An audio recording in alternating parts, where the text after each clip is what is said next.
Hello dear students, my name is Madhulika, faculty of chemistry at Resonance Kota.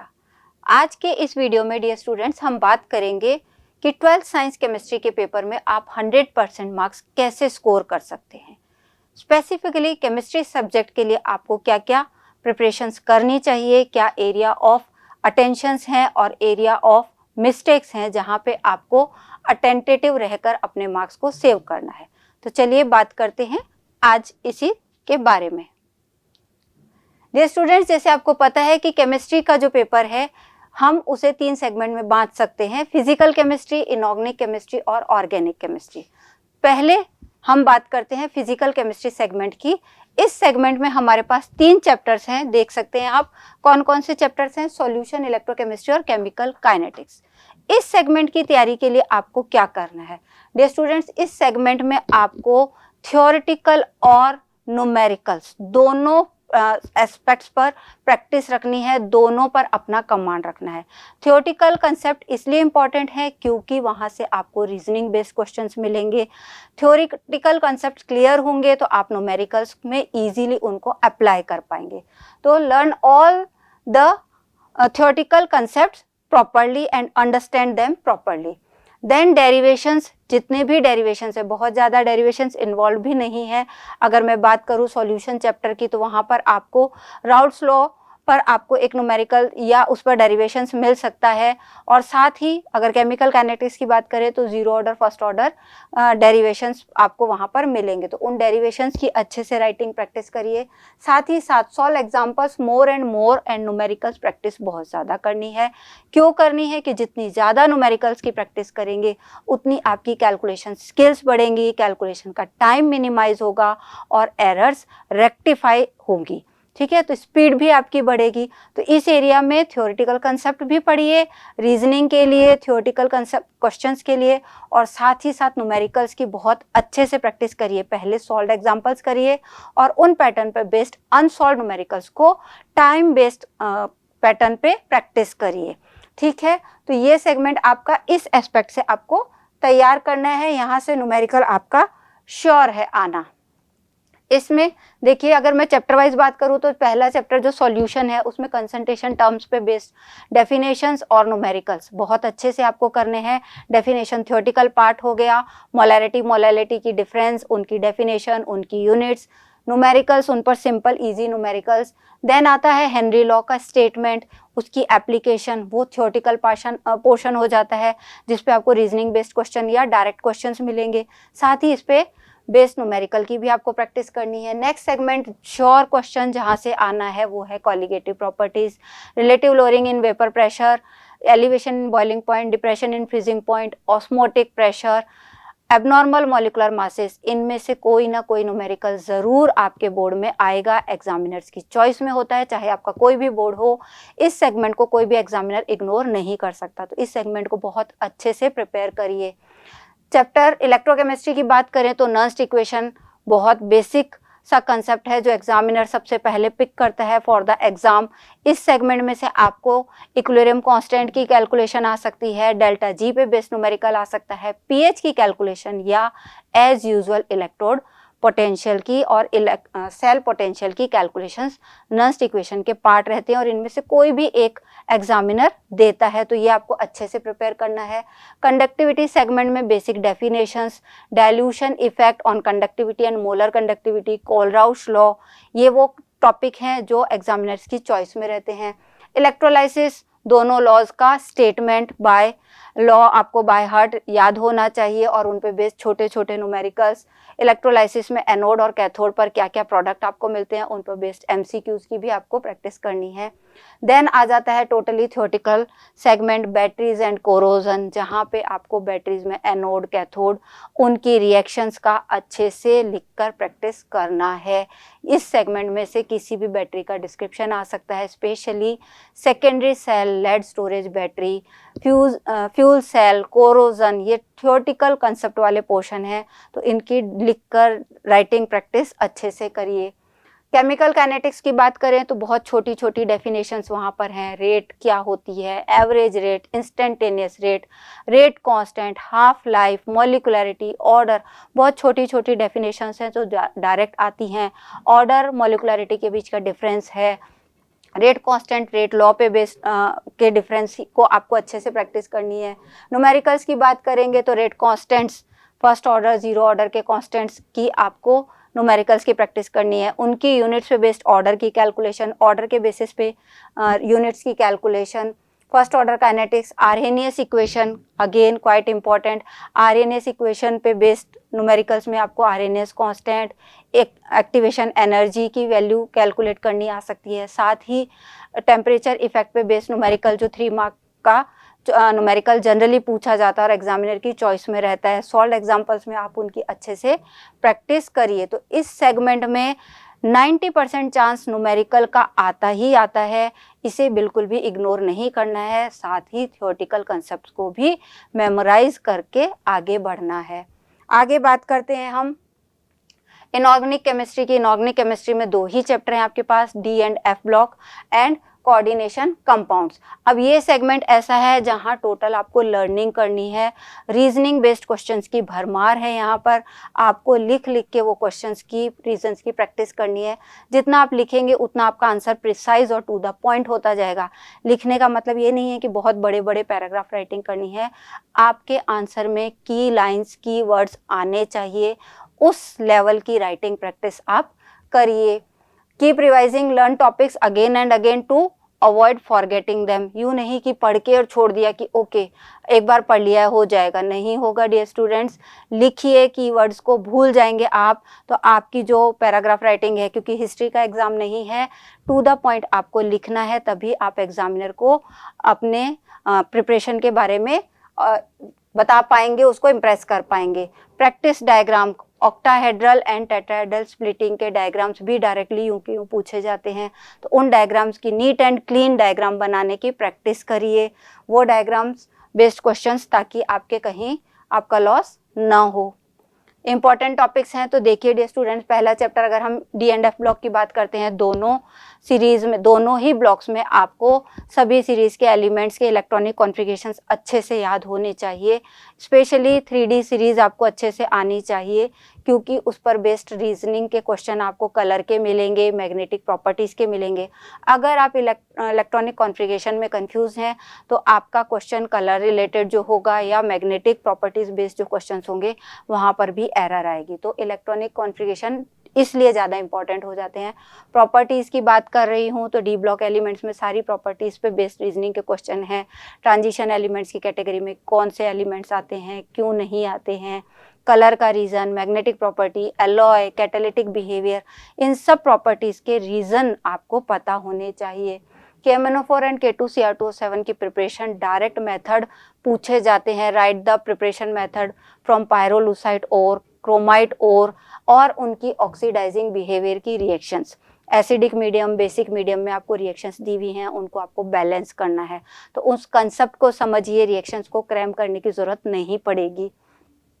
Comparison between lanthanide and actinide, lanthanide और actinide series को comparative mode पे करिए, क्योंकि ज़्यादातर ये क्वेश्चन हमेशा कंपैरिजन में आता है, डिफरेंस बताने होते हैं या सिमिलैरिटीज़ बतानी होती है, तो उस पर based.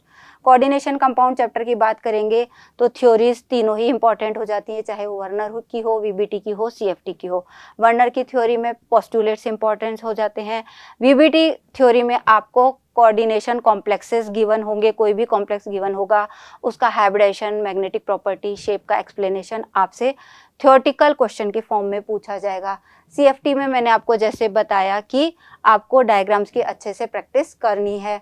Nomenclature, isomerism, sure questions आते हैं, चाहे 1 मार्क के ही हों, पर ये श्योर एरिया ऑफ क्वेश्चंस हैं, तो इनके कंसेप्ट आपके क्लियर होने चाहिए। आइसोमर्स की ड्राइंग क्लियर होनी चाहिए, नीट एंड क्लीन, आपको उनकी बनाने की प्रैक्टिस करनी चाहिए। Splitting in octahedral and tetrahedral field का कंसेप्ट क्यों होता है और किस फील्ड में किस तरीके की स्प्लिटिंग होगी, कौन सा लिगेंड है, स्पेक्ट्रोकेमिकल सीरीज है, कौन सा लिगेंड कब स्ट्रॉन्ग फील्ड होगा, कब वीक फील्ड होगा, इस तरीके के सारे कंसेप्ट आपके क्लियर होने चाहिए। नेक्स्ट बात करते हैं ऑर्गेनिक केमिस्ट्री की। पूरी एक बुक है, 50% हमारा सिलेबस ऑर्गेनिक केमिस्ट्री का है, जहां बहुत से स्टूडेंट्स को प्रॉब्लम आती है क्योंकि इस एरिया में आपको रेगुलर रिवीजन करना होता है। अगर आप शुरू से रिवीजन करते आ रहे हैं तो ये रिएक्शंस आपको बिल्कुल मेमोराइज हो गई होंगी, आपको कोई प्रॉब्लम नहीं होने वाली है। बट अगर अभी तक भी आपने इसको सीरियसली नहीं लिया है तो dear students, start making sticky notes of first of all name the reaction. सभी नेम रिएक्शंस के स्टिकी नोट्स बनाइए, दिन में कई कई बार उनको रिवाइज करिए। नेम रिएक्शंस वो सेगमेंट होता है किसी भी बोर्ड पेपर में जिसपे मैक्सिमम क्वेश्चंस आने के चांस होते हैं। उन पे बेस्ड अगर आपको नेम रिएक्शन आती हैं तो डायरेक्ट क्वेश्चन आप कर सकते हैं, कंप्लीट द रिएक्शन कर सकते हैं, आइडेंटिफाई द रिएक्शंस के क्वेश्चन कर सकते हैं, ABC जो आइडेंटिफाई करने होते हैं, क्लूज बेस्ड जो क्वेश्चन आते हैं कि आपको हिंट मिलते हैं, उन पर बेस्ड क्वेश्चन भी इन्हीं रिएक्शंस में से आते हैं। तो अगर आपने name reactions hardly 25 to 30 reactions हैं, अगर आपने उनको बाय हार्ट लर्न कर लिया ऑन टिप्स, अगर वो रिएक्शंस आपको हैं तो आपके ऑर्गेनिक का मेजर सेगमेंट तैयार हो गया है। उसके बाद आपको किस चीज़ की प्रैक्टिस करनी पड़ेगी? आपको फिजिकल प्रॉपर्टीज पे बेस्ड ऑर्डर्स की प्रैक्टिस करनी है और आपको रीजनिंग बेस्ड क्वेश्चंस की प्रैक्टिस करनी है। बट ये एक सेगमेंट ऐसा है जहाँ पे आपको बार बार प्रैक्टिस करनी है रिएक्शंस को लर्न करने की और राइट करने की। क्लियर? तो ये तो हमारा एरिया ऑफ कंसर्न रह गया कि कहाँ पे हमें किस टॉपिक पे ज़्यादा प्रिपरेशन करनी है, कितना ध्यान देना है। ये दिखाया मैंने जैसे आपको नेम रिएक्शंस एंड मैकेनिज्म्स जो हैं बहुत लिमिटेड मैकेनिज्म्स आपकी टेक्स्ट बुक में है, उनको स्टेप बाय स्टेप लिख के प्रैक्टिस करिए। हर मैकेनिज्म आपके इन्वॉल्व नहीं है सिलेबस में, तो अपने सिलेबस में देखिए कि कौन कौन से मैकेनिज्म है। स्पेशली न्यूक्लियोफिलिक सब्सटीट्यूशन का SN1 SN2 addition reaction mechanism है, वो आपको अच्छे से करना है। डिहाइड्रेशन ऑफ अल्कोहल, कब एल्कीन बनेगी, कब ईथर बनेगा, वो मैकेनिज्म आपको बहुत अच्छे से रिटन प्रैक्टिस उनकी करनी है। Acidic and basic behaviours, phenol हो या कार्बोक्सिलिक एसिड हो, ये सेगमेंट में से एसिडिक नेचर पे बेस्ड एक क्वेश्चन श्योरली एग्जामिनर की चॉइस होते हैं। लाइक दैट अमाइंस में से बेसिक बिहेवियर पे एक क्वेश्चन किसी भी एग्जाम में पूछा ही जाता है, चाहे वो ऑर्डर हो चाहे वो रीजनिंग बेस हो, तो आप यहाँ से उनको भी प्रिपेयर कर सकते हैं। फिजिकल प्रॉपर्टी में जनरली सॉल्युबिलिटी और बॉइलिंग पॉइंट बेस्ड क्वेश्चन आते हैं। अल्कोहल की सॉल्युबिलिटी बॉइलिंग पॉइंट के कंपैरिजन आएंगे, तो फिजिकल प्रॉपर्टीज में आप उन एस्पेक्ट्स के लिए एक ओवरव्यू कर सकते हैं। बायोमोलिक्यूल्स के सेगमेंट की बात करेंगे तो ग्लूकोज की रिएक्शंस, उनसे मिलने वाले हिंट आपको आइडिया होने चाहिए। डाइसैकेराइड्स का हाइड्रोलिसिस किससे बना है, उसके 2 मोनोसैकेराइड कंपोनेंट्स कौन से हैं वो आपको पता होने चाहिए। रिड्यूसिंग एंड नॉन रिड्यूसिंग का कंसेप्ट आपको क्लियर होना चाहिए कि कौन सी शुगर रिड्यूसिंग है, कौन सी नॉन रिड्यूसिंग और क्यों। प्रोटीन की बात करेंगे तो प्रोटीन की structures, primary secondary structures, alpha helix beta pleated का डिफरेंस आपको अच्छे से प्रिपेयर करना है। साथ ही शॉर्ट टॉपिक्स में zwitter ion, denaturation of proteins भी फ्रीक्वेंटली आस्क्ड क्वेश्चंस हैं जो एग्जामिनर की चॉइस में रहते हैं। विटामिन्स की बात करूं तो विटामिन्स के केमिकल नेम्स और उनकी डेफिशिएंसी डिजीज एक टेबल आपकी बुक में गिवन है, उसमें से आप करिए। साथ ही फैट सॉल्युबल और वाटर सॉल्युबल कौन कौन से विटामिन होते हैं वो आप थोड़ा सा अलर्ट होके देखिए। DNA versus RNA, nucleic acid की बात करेंगे तो डीएनए और आरएनए का कंपैरिजन है। डीएनए की डबल हेलिकल स्ट्रक्चर का आपको कंसेप्ट क्लियर होना चाहिए, साथ ही इनके फंक्शनल एस्पेक्ट पे डिफरेंस भी। एक छोटा सा टॉपिक वहाँ पे हार्मोन्स का दिया हुआ है, तो कौन से हार्मोन का कौन सा फंक्शन होता है वो एक ओवरव्यू करके जाइए। हालांकि ये बहुत इग्नोर्ड सेगमेंट है और इसमें से MCQ टाइप का ही क्वेश्चन होने का चांस है। इससे पहले जितना भी बायोमोलिक्यूल्स है उसमें से जो जो मैंने आपको बताया है उस सेगमेंट की अच्छे से प्रैक्टिस करिए। ये तो हो गया आपका लर्निंग एरिया, जहाँ पे आपको अलर्ट रहना है, किस टॉपिक को अच्छे से प्रिपेयर करना है। अब बात आती है रिप्रेजेंटेशन की। जब हम एग्जाम में रिप्रेजेंट करते हैं तो लिखने के समय हमें कहाँ अलर्ट रहना है। डियर स्टूडेंट, एक सैंपल मैंने लिया है। अगर आपके पास फिजिकल का कोई सेगमेंट है और उस पर न्यूमेरिकल हमें पता है कि श्योर आना है, तो न्यूमेरिकल जब आप कर रहे हैं तो डियर स्टूडेंट्स आपको यहाँ पे ध्यान रखना है कि देखिए यहाँ पर हमें गिवन लिखना है। जो भी डेटा आपको गिवन है वहाँ पर आपको क्वेश्चन में, वो आपको सबसे पहले गिवन फॉर्मेट में लिखना है। उसके बाद आपको फॉर्मूला लिखना है और उसके बाद फॉर्मूला लिखने के बाद आपको देखिए कि यहाँ पर क्या करना है कि जो भी आपका आंसर आया उसके बाद उसकी यूनिट लिखनी है। Don't forget to write proper units. अगर आपने यूनिट नहीं लिखी तो मार्क डिडक्शन श्योर है। तो ये जो कॉमन एरिया ऑफ मिस्टेक्स हैं, या मैं कह सकती हूँ कॉमन एरिया ऑफ अटेंशन है, जहाँ पे आपको अलर्ट रहना है। You have to write given, correct formula, units और कैलकुलेशंस। जो एरर्स हैं उनको अवॉइड करना है। कई बार जल्दबाजी में हम देखते नहीं हैं कि हमें क्या दिया गया है और हम गलत वैल्यू पुट कर देते हैं, गलत इंटरप्रिटेशन ऑफ डेटा करके पूरा क्वेश्चन सॉल्व कराते हैं और बाद में हमें रिग्रेट होता है कि हमने क्वेश्चन ढंग से नहीं देखा। तो अच्छे से क्वेश्चन देखिए, फिर क्या पूछा है उसके अकॉर्डिंग क्वेश्चंस को स्टार्ट करिए। स्टार्ट करने के मैनर में गिवन लिखिए, फॉर्मूला लिखिए, करेक्ट वैल्यूज़ पुट करिए, यूनिट इंटर कन्वर्जन्स हैं तो उनका भी ध्यान रखिए और बाद में आंसर विद प्रॉपर यूनिट लिखकर आइए। नीट एंड क्लीन वर्क करिए, बहुत मैसी और क्लमजी वर्क मत करिए। ओके। इसी तरीके से ऑर्गेनिक सेगमेंट में एरिया ऑफ मिस्टेक जो है, जो जनरली देखा जाता है, वो ये है कि स्टूडेंट्स रिएक्टेंट्स और प्रोडक्ट्स के नाम लिखना भूल जाते हैं, रिएजेंट्स के नाम लिखना भूल जाते हैं। तो डियर स्टूडेंट्स, ये देखिए आपके पास एक सैंपल है कि सिर्फ स्ट्रक्चर बना के मत आइए, नाम लिखिए, रिएक्शन में क्या रिएक्टेंट है, क्या प्रोडक्ट है, कौन से रिएजेंट यूज़ हुए हैं।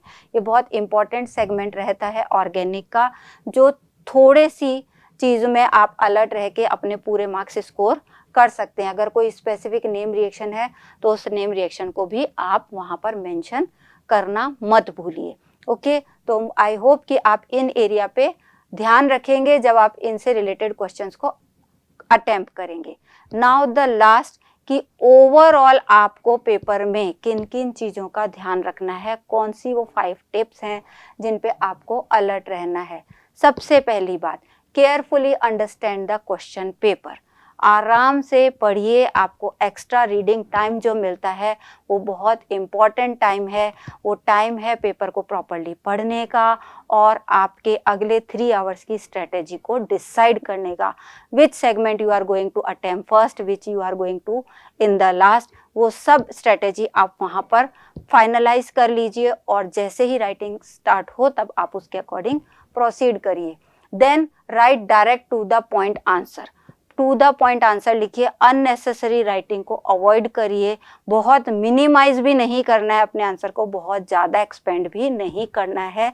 जितनी वर्ड लिमिट है उसके अकॉर्डिंग अपने आंसर को कंसाइज करने की, उस वर्ड लिमिट में रखने की प्रैक्टिस करिए, जो कब आएगी जब आप ज़्यादा से ज़्यादा राइटिंग प्रैक्टिस करेंगे। तीसरा, make sure to attempt everything. Dear student, ये आपको ध्यान रखना है कि आपके बोर्ड एग्जाम में कहीं पे भी नेगेटिव मार्किंग नहीं है। तो आपको हर क्वेश्चन को अटेम्प्ट करने की एक टेंडेंसी रखनी है। Don't lose the marks by avoiding the और by leaving the questions. Okay, आपको जो क्वेश्चंस आते हैं आप उनको अच्छे से करिए, बट जिन क्वेश्चन में आपको थोड़ा सा डाउट है, लेट देम, आप उनको थोड़ी देर पॉज पे रखिए, बट बाद में अगर आपके पास जितना टाइम है और जितना आप उस पर लिख सकते हैं उतना लिखने की कोशिश करिए। उसे ऐसे ही ब्लैंक छोड़कर मत आइए। Avoid over writing and use clear language. आपके सिंबल्स, आपकी लर्निंग में जो आपने मैथोलॉजी में जो सिंबल्स यूज किए थे वो मत लिखिए। जो सिंबल्स यूनिवर्सली एक्सेप्टेड हैं, जो आपकी टेक्स्ट बुक में हैं, उन्हीं सिंबल्स को यूज़ कीजिए और ओवर राइटिंग नहीं करनी है। कहीं कट हो गया है, कुछ एरर हो गई है, सिंपल लाइन उस पर मार्क करिए और दोबारा से लिखिए। ओके, तो नीट काम करने की कोशिश करिए, ओवर राइटिंग को अवॉइड करिए। Don't forget to review. Last के 15 मिनट्स कम से कम आपको रखने हैं पूरी आंसर शीट को ओवरव्यू करने के लिए। इस तरीके का टाइम मैनेजमेंट करिए कि लास्ट के 15 मिनट्स आपके पास रहें अपनी पूरी आंसर शीट को रिव्यू करने के लिए, कि you have attempted every question, जैसा पूछा था वैसा ही किया है, हमने कुछ गलती नहीं की है, कुछ अगर लीव रह गया है, ब्लैंक रह गया है तो उसको आप उस समय कंप्लीट कर सकते हैं। तो अगर ये 5 चीज़ें आपने ध्यान रखी ड्यूरिंग द योर एग्ज़ाम, तो आपका पेपर बहुत अच्छा जाने वाला है। पहले आपने प्रिपरेशन बहुत अच्छे से कर ली, जो इम्पोर्टेंट एस्पेक्ट्स हैं उनको बहुत अच्छे से लर्न किया, उन पर multiple time previous year questions को सॉल्व किया, राइटिंग प्रैक्टिस हो गई, और उसके बाद आपने कॉमन एरियाज ऑफ एरर को आइडेंटिफाई कर लिया, उनको मिनिमाइज कर लिया। लास्ट में on the day of exam अगर आपने इन 5 बातों का ध्यान रखा तो आपको कोई रोक नहीं सकता कि आपके 100% मार्क्स ना आए। Okay, so good luck for your exam dear students. Keep practising, keep learning, honest दिल से मेहनत करते रहिए, आपकी सक्सेस श्योर है। Thank you.